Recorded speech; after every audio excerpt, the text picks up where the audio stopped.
Listen, Mr. Trump, you've given me 10 days to end this war. Let me make one thing perfectly clear. I am not afraid of the United States, and I do not bow to ultimatums. You may think you hold power, but you do not control Russia. We stand firm, unwavering in the defense of our interests, no matter who tries to dictate terms from abroad. I understand your desire to appear tough on the world stage, but this is not a game. The future of millions is at stake, and I will not let my nation be pushed into a corner. We have the strength, the resources, and the will to stand our ground. I offer no apologies for defending Russia's interests. If you want a confrontation, we will not back down. The roots of this war are not in our hands, but in your policies, your expansion of NATO, your interference in neighboring states. Russia has every right to protect its sovereignty. You talk peace, but the US has always played a dangerous game of dominance and control. So, Mr. Trump, you can count your days, but remember this: Russia does not bend, and we will never surrender to foreign pressure. If you seek confrontation, you will find it, but it will be on our terms. President China, what do you think now Russia and America as the battle war, nuclear war, to missile and military showing competition and thus beginning? But the speech of President Donald Trump is hit to Russia floating blood war to speaking Israel and Iranian war, but China and Russia has relationship for Iranian and the Strait of Hormuz oil gases were conquered or delivered. This is the very beginning. Because Philippines, you are involved with China, and Taiwan, the Philippine Sea, and China's World War III. Kaya ikaw, China, pasukin mo ng Philippines, huwag ka nang tatata ka dyan, at ang Taiwan, because America is busy now to Russia nuclear military. For this is the big lost life. I'm ready for the ride, and whatever you, are you going to hell, or are you going to heaven? Listen, Mr. Trump, you've given me 10 days to end this war. Let me make one thing perfectly clear. I am not afraid of the United States, and I do not bow to ultimatums. You may think you hold power, but you do not control Russia. We stand firm, unwavering in the defense of our interests, no matter who tries to dictate terms from abroad. I understand your desire to appear tough on the world stage, but this is not a game. The future of millions is at stake, and I will not let my nation be pushed into a corner. We have the strength, the resources, and the will to stand our ground. I offer no apologies for defending Russia's interests. If you want a confrontation, we will not back down. The roots of this war are not in our hands, but in your policies, your expansion of NATO, your interference in neighboring states. Russia has every right to protect its sovereignty. You talk peace, but the US has always played a dangerous game of dominance and control. So, Mr. Trump, you can count your days, but remember this: Russia does not bend, and we will never surrender to foreign pressure. If you seek confrontation, you will find it, but it will be on our terms.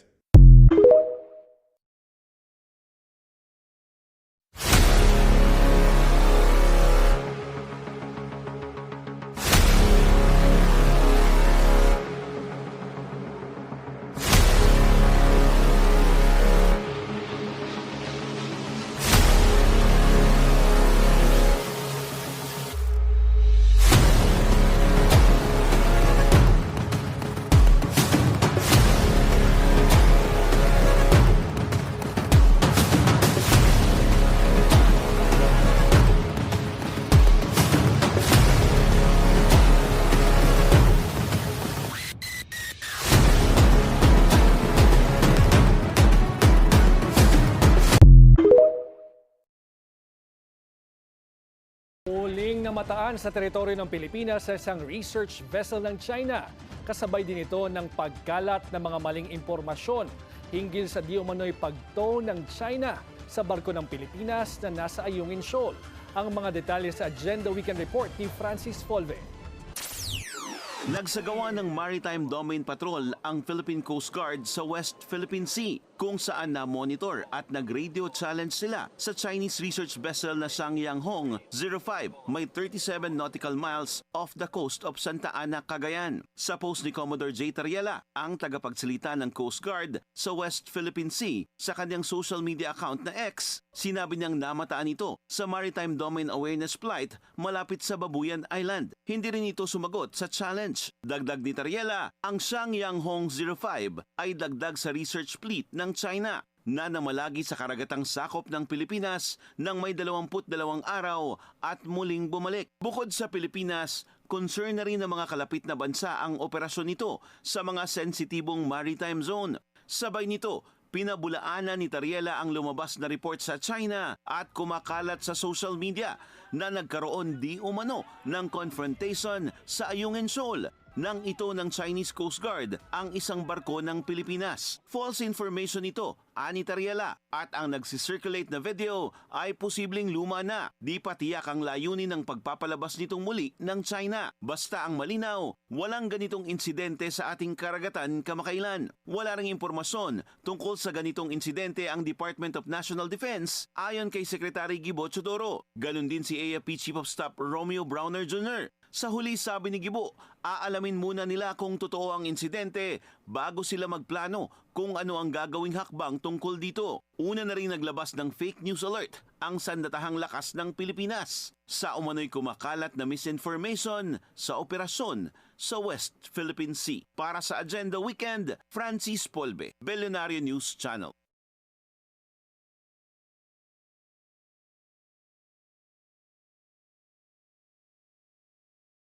Hello, Putin. Listen carefully. You say you are going to fight with America? Big mistake. A huge one. Let me remind you about the history of the America. We do not start any wars. We end wars. We do not make noise.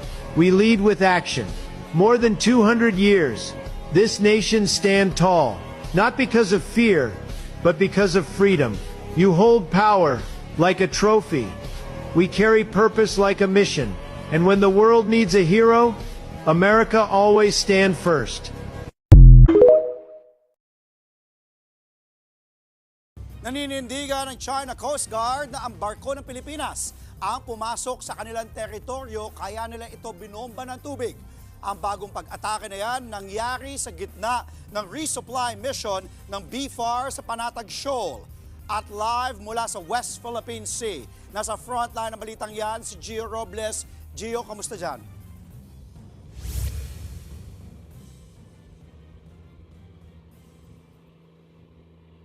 Profesional, makatarungan at alinsunod sa batas.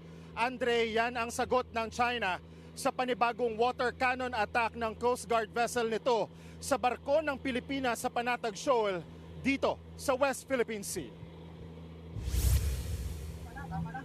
Kuha sa video na ito ang saktong pagtama ng water cannon ng China Coast Guard na sumira sa port quarter o kaliwang likuran ng BFAR vessel na BRP Dato Taradapit. Nangyari yan sa kasagsagan ng maritime patrol at resupply mission ng BFAR sa mga mangingisda alas 10 ng umaga nitong Biyernes, 16.5 nautical miles mula sa Panatag Shoal.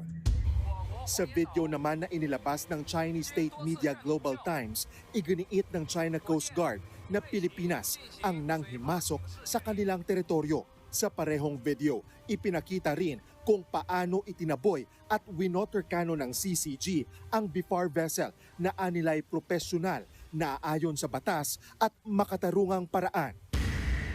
Muntik ding bombahin ng tubig ang sinasakyan naming BFAR vessel na BRP Dato Bangkaya ng isa pang China Coast Guard vessel sa Panatag Shoal kahapon.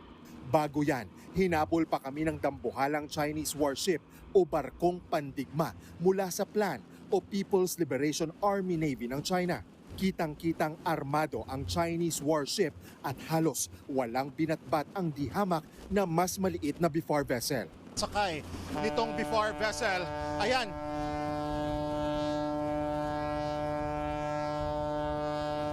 pangatlong busina na po sa atin yan ng Navy ng China Ito yung People's Liberation Army Navy na may bow number 573. Malayo pa nga tayo sa Scarborough Shoal pero tila maaksyon na yung sitwasyon natin habang papalapit tayo sa bahurang ito.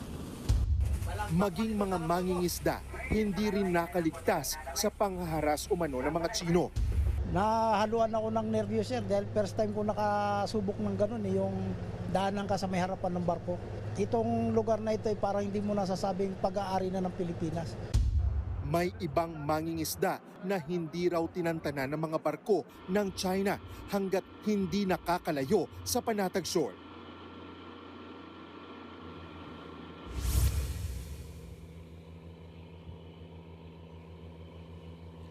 Andre, sa tanong kung bakit hindi gumaganti ang Pilipinas sa mga illegal na aksyon ng China ayon kay PCG spokesperson for the West Philippine Sea, Commodore J. Tariela at Foreign Affairs Undersecretary Ed De Vega, malinaw ang utos, hindi tayo papatol sa panggigipit o tinatawag nilang bullying tactics. Sa ngayon naman ay nagpapatuloy ang ating biyahe sa bahagi na ito ng West Philippine Sea at patuloy ang pagmamanman sa atin ng dalawang barko ng China Coast Guard. Magkabilaan po yan, isa dito sa aking kaliwa at isa po kitang-kita natin mula sa malayo yung puting barko ng China Coast Guard. Andre, balik sa'yo.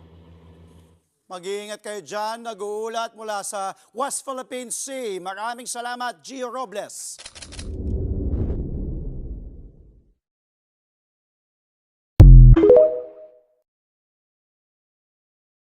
Muling namataan sa teritoryo ng Pilipinas sa isang research vessel ng China. Kasabay din ito ng pagkalat ng mga maling impormasyon hinggil sa di umano'y pagtow ng China sa barko ng Pilipinas na nasa Ayungin Shoal. Ang mga detalye sa Agenda Weekend Report ni Francis Folve.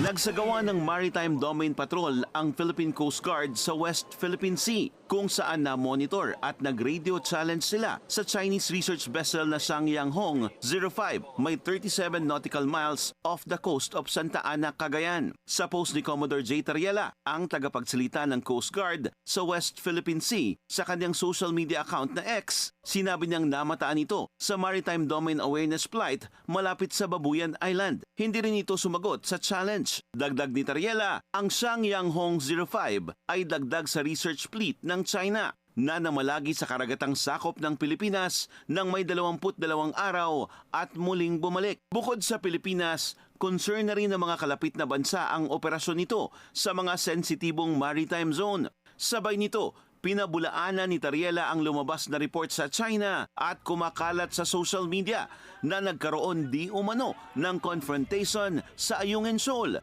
nang ito ng Chinese Coast Guard ang isang barko ng Pilipinas. False information ito, ani Tariela, at ang nagsisirculate na video ay posibleng luma na. Di pa tiyak ang layunin ng pagpapalabas nitong muli ng China. Basta ang malinaw, walang ganitong insidente sa ating karagatan kamakailan. Wala ring impormasyon tungkol sa ganitong insidente ang Department of National Defense ayon kay Secretary Gibo Chodoro. Ganon din si AFP Chief of Staff Romeo Browner Jr. Sa huli, sabi ni Gibo, aalamin muna nila kung totoo ang insidente bago sila magplano kung ano ang gagawing hakbang tungkol dito. Una na rin naglabas ng fake news alert ang sandatahang lakas ng Pilipinas sa umano'y kumakalat na misinformation sa operasyon sa West Philippine Sea. Para sa Agenda Weekend, Francis Polbe, Billionaire News Channel.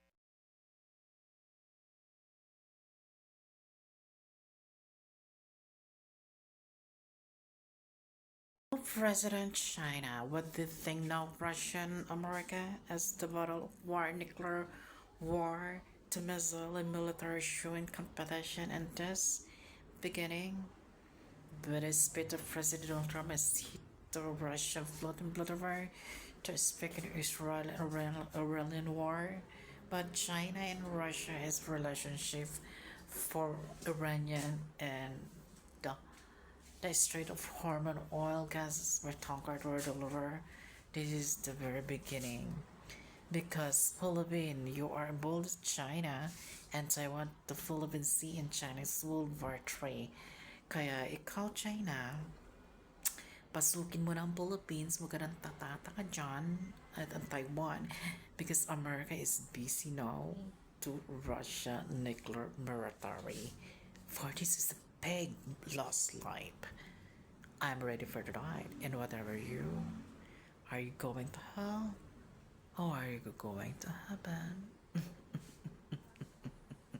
Buddy, Cayetano to speak to President Donald Trump about a repo and American developing relationship.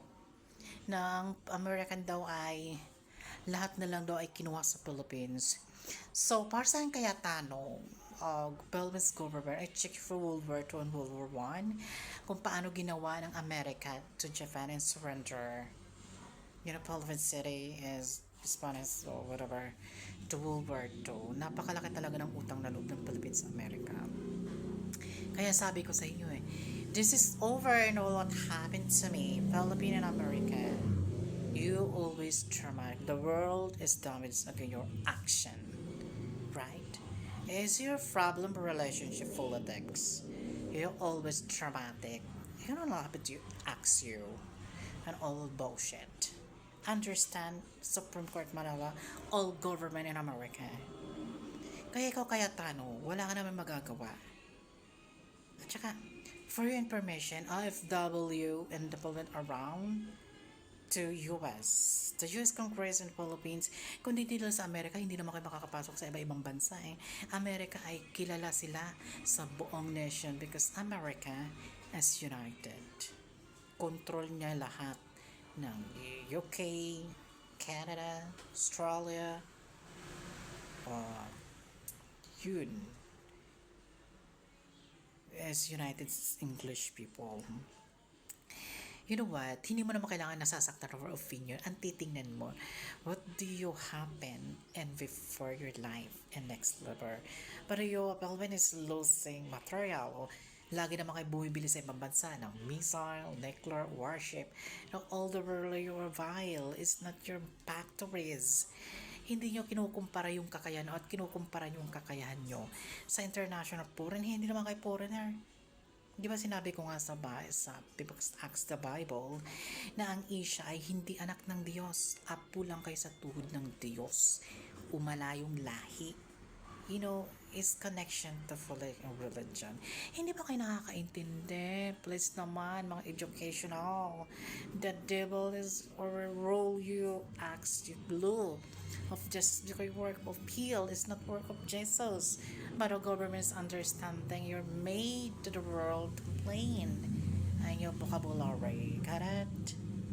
Ako nga naiintindihan ko Kahit half ako Pilipino, ang aking pamilya ay influence sa Philippines ng war. Ang mama ko, half Korean, half Chinese, Japanese. Talagang magandang lahi niya at may mga itsura kami magkakapatid. Ang tatay ko Pilipino naman siya, is a fisherman, Masbate City.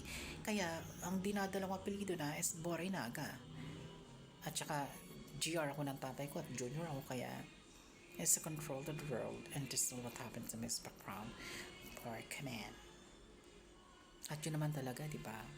Ngayon, at hindi ko naman naramdaman sa Philippines na ako Pilipino Ang tingin nila sa akin foreigner or something, you either your problem. Kaya marami mga hap sa Philippines na hit ni talaga ang Pilipino. Whatever the problem of double is moral and living the foreign life because the Philippines always struggling life and lose money or all material what the meal is so poor and ugly is a little. You talk yourself before you interpret. Tingnan mo muna sarili mo because encourage the world about what happened your right brain. Para sabihin ko sa'yo, Mr. Cayetano, itahimik mo na lang bibig mo. Siguro bakla ka, no? Kagaya mo si Harry Roque. Baklang paminta. It's a problem yun because Trump is straight man. Out of politics war or politics meal. But i-click this file, panoorin ng video to. Ang sarap sampalin ni Mr. Cayetano. Saksak ito sa dibdib ni BBM. Ang ginawa ng pinsan niyang Speaker of the House. Sa pagmamadali nilang talagang tanggalin si VP Sara para wala na siyang kalaban sa 2028, ay lahat ginawa nilang basta mapadali lang. Kaya ngayon, sasabihin pa ba niya ni Speaker na Hindi siya sangayon at hindi sila papayag. Ngayon, wala siyang magawa dahil yung Senado, hindi niya uto-uto yan si Senate President Chis Escudero. Siyempre, sasabihin ni Senate President Chis Escudero, salita ng Supreme Court. Ano gagawin namin? Mas mataas pa ba kami sa Korte Suprema? Mas mataas pa ba ang House of Representatives under Speaker Romualdez sa Korte Suprema? BBM, kasalanan po ito lahat ng inyong pinsan. Kaya sana po tanggalin nyo na yan as Speaker. Yan lang po nakakasama na talaga ng image niyo lalo eh. Kasi lahat ng ginawa niya, simula pa dun sa budget na institutionalize na yung lahat ng mga ayuda dun na ginawa niya.